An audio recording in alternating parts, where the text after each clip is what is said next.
Et ça y est, je vais enfin pouvoir parler de The Crown pour le meilleur et pour le pire, mais surtout pour le meilleur.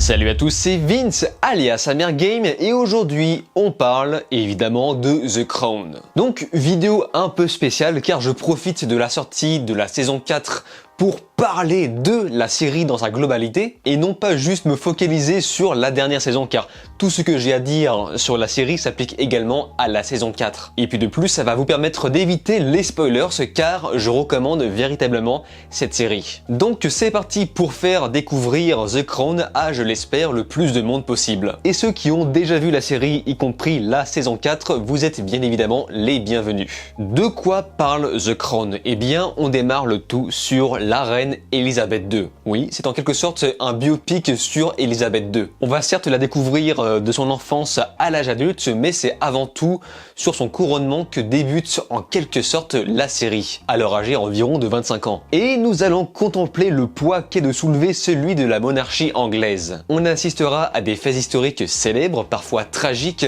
ainsi que tous les premiers ministres qui accompagneront cette reine. Et rassurez-vous, si vous n'y connaissez rien en politique ou encore en monarchie, cette série est une bonne façon de vulgariser un peu le tout. Bon, je vous cache pas que pour améliorer le confort du visionnage de cette série, j'ai un peu été regardé à côté. Je me suis renseigné un peu à droite à gauche sur la politique anglaise, histoire de me sentir plus à l'aise. Mais pour faire très simple, pour ceux qui n'y connaissent vraiment rien, sachez juste que la reine, en quelque sorte, n'a pas vraiment le pouvoir sur l'Angleterre. La reine ou le roi, évidemment tout dépend de la monarchie actuelle. C'est surtout le premier ministre qui mènera la danse politique. Enfin, en gros, pour faire simple, le premier ministre en Angleterre est en quelque sorte un président de la République en France. Même si, vous vous en doutez, l'influence de la couronne autrefois avait beaucoup plus de poids, mais The Crown nous présente justement la fin de l'influence de la monarchie au fur et à mesure de la série en Angleterre. Et on peut presque dire qu'au fil des générations, petit à petit, cette monarchie se transforme en marionnette. Juste là pour donner une image du Royaume-Uni dans le monde entier. Et au passage, un épisode de la saison 2, je pense, a pour titre justement les marionnettes. Dans tout ça, les épisodes ne se suivent pas vraiment entre eux. Enfin, il n'y a pas un fil rouge particulier pour toute la série, sauf bien sûr pour les personnages. Et ce faisant, me concernant, je n'ai pas ressenti le besoin de voir un récap lors du commencement de la saison 4. Mais pour le bon développement des personnages et pour le confort du spectateur, il est quand même recommandé de tout regarder du début à la fin sans ne rien manquer. Et si c'est construit comme ça, c'est tout simplement pour reproduire des faits historiques qui se sont déroulés lors du couronnement de la reine Elisabeth II. Et sans surprise, tout a été romancé pour rendre le tout beaucoup plus poétique. Poétique et agréable à regarder, à suivre de manière à donner quelques cohérences sur la longueur de la série. Mais c'est surtout pour pouvoir insérer des messages de façon crédible. Par exemple, l'épisode du tableau de Churchill dans la première saison, évidemment ce n'est pas reproduit au très près. On a créé des ponts à droite à gauche, mélangé quelques trucs pour raconter une histoire. Et le résultat est qu'on obtient quelque chose de beaucoup plus philosophique. Et d'autres épisodes sont de véritables leçons de vie. Vous prenez par exemple le point de vue nazi du duc de Windsor dans, il me semble, la saison 2. Eh bien, on a l'intelligence de développer une certaine empathie pour ce personnage, ce qui permet de déstabiliser le spectateur par rapport à son point de vue politique, son étrange arrière-goût nazi. Et au cas où on aurait des doutes en se disant que bon, allez, c'est peut-être un complot à la con, eh bien, l'épisode décide de se terminer sur des images réelles du duc de Windsor collaborant avec des nazis. Et forcément, ça développe des émotions vraiment très forte. Le fer de lance de cette série est vraiment de nous raconter une histoire qui semble être une simple routine pour la monarchie,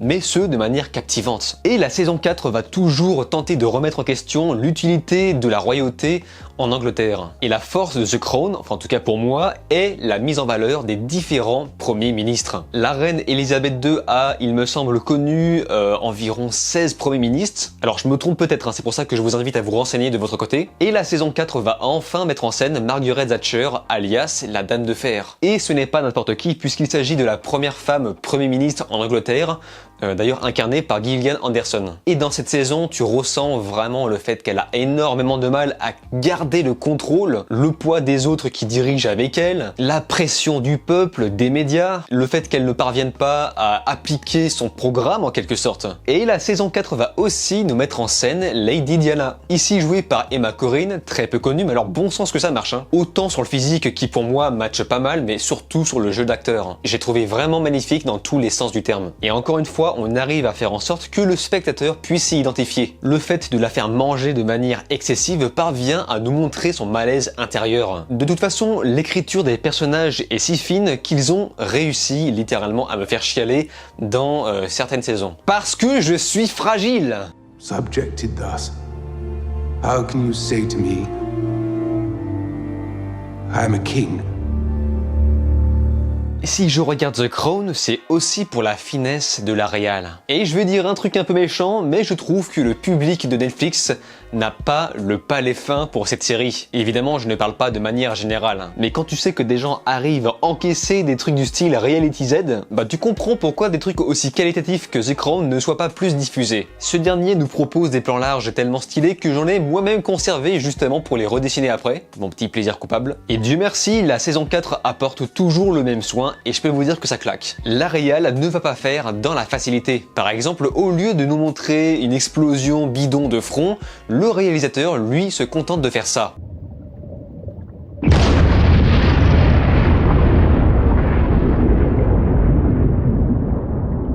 Des astuces basées sur le visuel pour, d'une part, censurer, mais tout en restant mature. Et du côté des acteurs, bon, me concernant, je regarde en VO, j'adore l'accent anglais, et ils savent bien appuyer l'accent anglais comme je les aime. I rather like what I've seen of her so far. What, the shopkeeper's daughter? An alderman shopkeeper's daughter who worked hard and gained a scholarship to Oxford. Yes, to study chemistry. Par contre, je sais que des spectateurs ont un peu décroché par rapport au changement d'acteurs à partir de la saison 3, qui pour moi est un changement parfaitement logique. Au lieu de maquiller bêtement les acteurs au fur et à mesure, autant tout changer. Les ellipses sont si grandes que ça n'aurait pas de sens autrement. Et tous ces acteurs changés à partir de la saison 3 sont pour moi d'une perfection sans nom. Et puis merde, Charles Dance dans la saison 3, limite c'est dans son propre rôle. Alors forcément, j'ai sauté au plafond. At this point, I should close my ears. Despite my own very profound reservations regarding our Prime Minister, what you're talking about is effectively a coup. Après, pour revenir rapidement sur la Dame de Fer, incarnée par Gillian Anderson, peut-être qu'on peut remarquer une pointe de surjeu, mais au final, ça colle parfaitement avec son personnage. En ce qui me concerne, j'ai fini par la trouver vraiment très bien, dans l'esprit total de la série entière. Et ce sont clairement les dialogues qui permettent de démarquer les acteurs raisonnablement. Et comment parler de The Crown en faisant l'impasse sur son générique d'un esthétisme incomparable? Tout ce qui touche à l'image, pour moi, touchera presque la perfection, jouant principalement sur le clair-obscur avant celui des couleurs relativement discrètes dans la série. Par exemple, on aura quelquefois une utilisation du contre-jour pour teinter la réflexion des personnages, puisque les silhouettes sont propices au ruminement dans un film ou une série. Et les décors aussi sont très fidèles aux originaux ainsi que les costumes. Tout a été pensé pour être vraiment immersif. Et si je me suis surpris à écouter, réécouter et réécouter le thème principal en boucle, c'est tout simplement parce que Hans Zimmer était derrière. Et d'ailleurs, je m'en suis rendu compte que bien plus tard, ce qui m'a mis un peu mal à l'aise puisque tout le monde va encore penser que je suis un fanboy de Hans Zimmer, alors que pas du tout. Je sais juste reconnaître du bon travail. Ce qui est le cas de Rupert Gregson-Williams, ainsi que Lorne Balfe qui s'occupe du reste de la composition. Et franchement, disons-le, leurs travaux sont admirables. The Crown est donc pour moi une série faite pour détendre. Ça remonte le moral et fait réfléchir de façon intelligente sans que ce soit fatigant. Mais ça bénéficie également de ce que j'ai appelé le syndrome de Mindhunter. C'est-à-dire que c'est tellement bon que tout paraît fade à côté. Mais là pour le coup, c'est vraiment subjectif. Avant de finir, je tiens à dire que apparemment la saison 5 apportera un nouveau ravalement d'acteurs, sans être sûr bien évidemment. Donc tous ceux qui n'ont pas apprécié le changement d'acteurs entre la saison 2 et la saison 3, je vous le dis, préparez-vous, car ça sera au bout d'un moment inévitable. Enfin, en tout cas, si la série compte encore durer. Puisque je pense que vous n'avez pas idée du nombre de séries qui ont été annulées sur le long terme, par Netflix dû au manque d'audience. Donc croisons juste les doigts. Sur ce, vous avez maintenant mon avis sur The Crown. Je vous recommande vraiment la série si vous l'avez pas vue, mais pour ceux qui l'ont déjà vue, j'aimerais vraiment lire votre avis dans les commentaires. Est-ce que les libertés prises par rapport aux faits historiques vous gênent? Ou si les connaisseurs de l'histoire savent que c'est fidèle ou non? Bref, n'hésitez pas, comme d'habitude, je lis et réponds à quasiment tout le monde. Sur ce, on se laisse ici, n'oubliez pas de vous abonner à ma chaîne YouTube, cliquez sur la cloche, likez, partagez et de regarder mes autres vidéos. Je vous dis alors ciao et à la prochaine.